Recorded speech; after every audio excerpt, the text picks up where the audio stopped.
Hi everyone. First, a bit of theory. Solder paste is made of very tiny solder balls mixed with flux. It's applied to specific spots on a circuit board, then the electronic components are placed, and everything is heated. The solder balls melt and merge together, while the flux helps create a reliable joint between the board pads and the component leads. That's exactly what we'll be doing in this video. I picked 3 different jars and 1 syringe of solder paste from Aliexpress to test them, but I should say right away that I'm not a professional and I'm doing this for the first time. I'll definitely read your wise advice in the comments. The first jar looks like this. The seller included a soldering iron tip as a gift, which, by the way, fits my old soldering station perfectly. There are 35 grams of paste here. It also says the product is lead-free, but below that it lists the composition as 63% tin and 37% lead. So that's blatant deception. The second jar looks different and contains 40 grams of paste. The composition of all the pastes is the same. They all list a melting temperature of 183 degrees Celsius, though that's only the initial melting point of the solder. The third jar is exactly the same size as the first one. The weight is also 35 grams, even though the website said 20 grams. It's unclear why the seller lists less than what's actually inside. The fourth option comes in a syringe, which makes it easy to dispense small amounts of paste exactly where needed on the board. Mechanic is one of the most popular Chinese brands producing soldering materials. The syringe comes with this dispensing tip, but you can buy other tips if needed. These syringes are standard and are used for dispensing pastes and adhesives.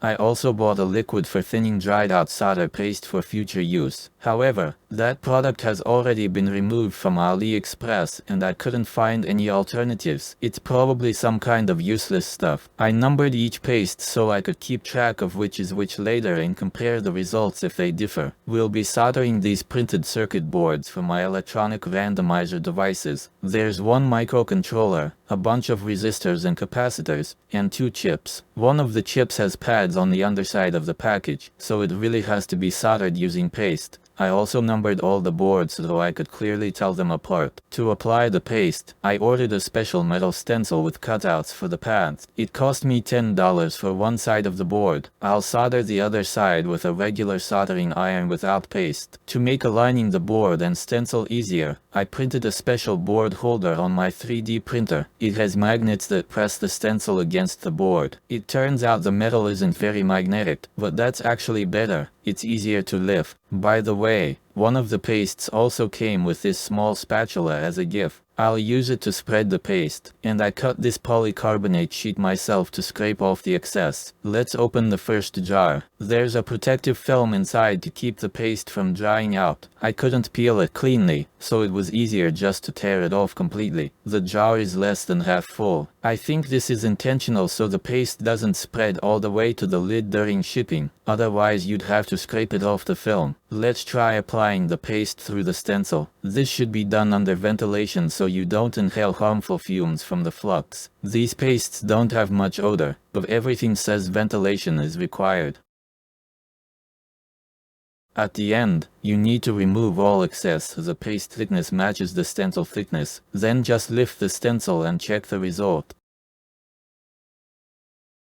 You can see that the paste on the fine chip leads has bridged together. Apparently, this paste is too runny. For now, I'll place this board on a tray so we can compare them all later. The excess paste can be scraped back into the jar for reuse, and the stencil definitely needs to be cleaned afterward. I carefully clean it with isopropyl alcohol. Let's open the second jar.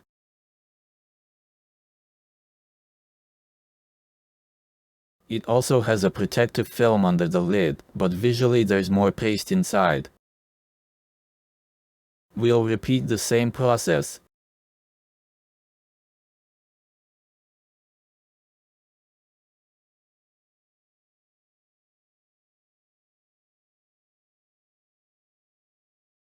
This paste is thicker, so the pads didn't merge together as much. We'll see how that affects the soldering. Opening the third jar. Inside it looks very similar to the first one, so it's probably nearly the same paste. Applying it to the board.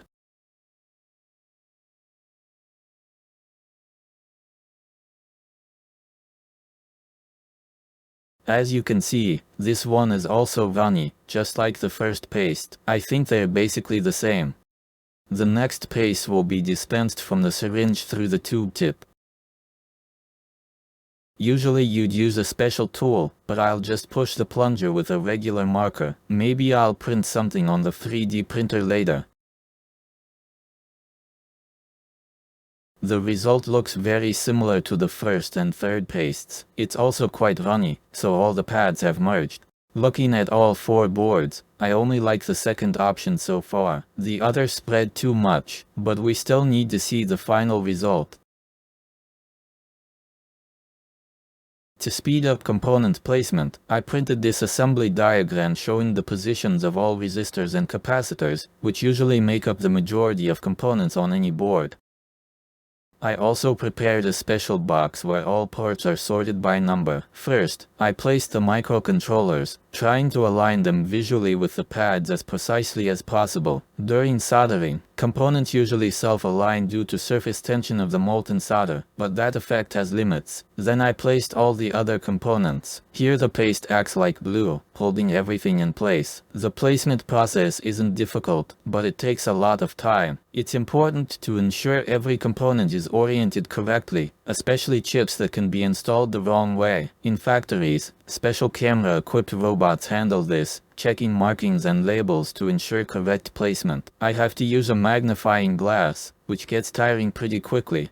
By the way, under magnification you can clearly see the solder balls in the paste. According to the description, they should be between 20 and 40 micrometers in size. All components are now placed. The resistors and capacitors look crooked, but that's normal. They should straighten out during soldering. However, I made a footprint mismatch for some parts. The board was designed for capacitors and a 1206 package, but I installed 0805 parts, which are smaller, so they'll obviously solder poorly. I'll touch those up manually later.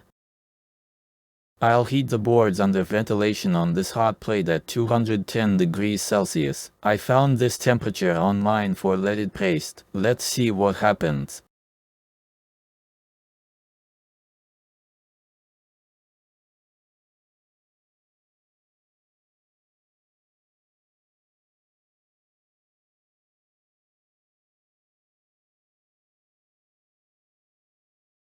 I simply placed the board on the plate, and after about 10 seconds the paste spread even more and then reflowed. Some components shifted out of place, which isn't ideal. I didn't fix anything at this stage, but later I realized you can reposition parts while the solder is still molten. It's easy, just use fine tweezers and a wooden toothpick.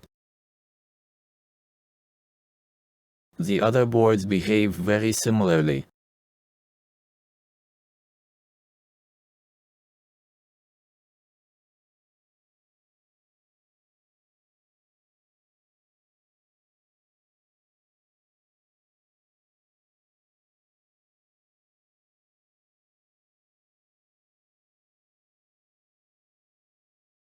Comparing the 4 finished boards, all of them have issues. First, some chip leads are shorted together. Second, there are stray solder balls in places that could break loose and cause shorts. Third, only the second board has the proper amount of solder on the pads. The others have a bit too much. Possibly the stencil wasn't pressed tightly enough against the board, allowing extra paste to seep underneath. In any case, I liked the second paste the most, so I made another batch of 8 boards using that paste and the same method. This time I heated them at 220 degrees to see if there was a difference, but I didn't notice any. These boards also had bridging and occasional solder balls. I tried heating a few more at 230 degrees, but that was clearly too much. There was more smoke and the result was the same. I think around 215 degrees works best. By the way, these metal putty knives work well for removing hot boards from the plate. Just make sure to sand off any paint or coating first. Using this method, I soldered another 30 boards. With some practice, the process becomes quite fast, much faster than soldering each component by hand with an iron. If the solder paste isn't applied properly, you can scrape it off and wipe the board with alcohol. Then, you can reapply the solder paste. To remove solder bridges on the chips, I applied thick flux and ran a clean soldering iron tip over the leads at 270 degrees. This usually removes excess solder. In some cases, you can use stripped copper wire coated with flux to wick away extra solder. Using these methods, I cleared all the shorts on the boards. Here's the final version of the test boards after manual rework. I wiped them with a cotton pad and alcohol, so you can see some fibers here and there that can be brushed off later. Interestingly, the flux residue from the solder paste is barely visible. Although I wiped it slightly with alcohol, it seems there's no need for additional cleaning. The main thing is to carefully inspect for any shorts or stray solder balls. I'll leave all the links to the solder pastes below the video. I hope this video was helpful. Subscribe if you're interested. Thanks for watching, and see you on my channel.